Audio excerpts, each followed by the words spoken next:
दशावतारातील लोकराजाला साश्रू नयनाने अखेरचा निरोप.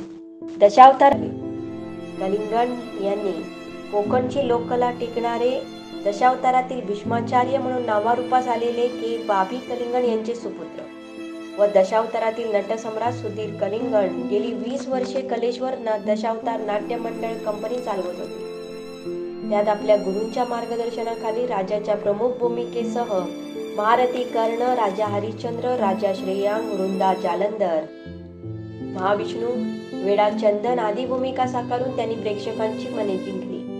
दशावतार नाटकात काम करताना संस्कृत भाषेवर प्रभुत्व मिळवून प्रेक्षकांची वाहवा मिळविली. म्हणूनच 2010 साली ठाणे महापौर पुरस्कार तथा 4थ्या मालवणी संमेलनात कृष्णाच्या भूमिकेसाठी सर्व मराठी सिनेकलाकारांनी कौतुकाची थाप मारली.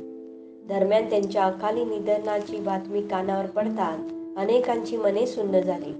त्यांच्या जाण्याने अनेक दिग्गजांकडून त्यांना श्रद्धांजली वाहण्यात आली, तर दशावतारातील त्यांची पोकळी कधीही भरून निघणार नाही अशा प्रतिक्रिया अनेकांनी व्यक्त केल्या. दरम्यान त्यांचे पार्थिव नेरूर गावात आणल्यानंतर अंत्यदर्शनासाठी चाहत्यांनी मोठी गर्दी केली होती.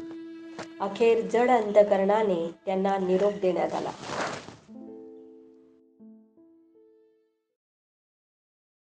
आमच्या नंबर 1 निर्धार न्यूजला लाईक करा, सबस्क्राईब करा आणि बेल आयकॉन दाबायला विसरू नका.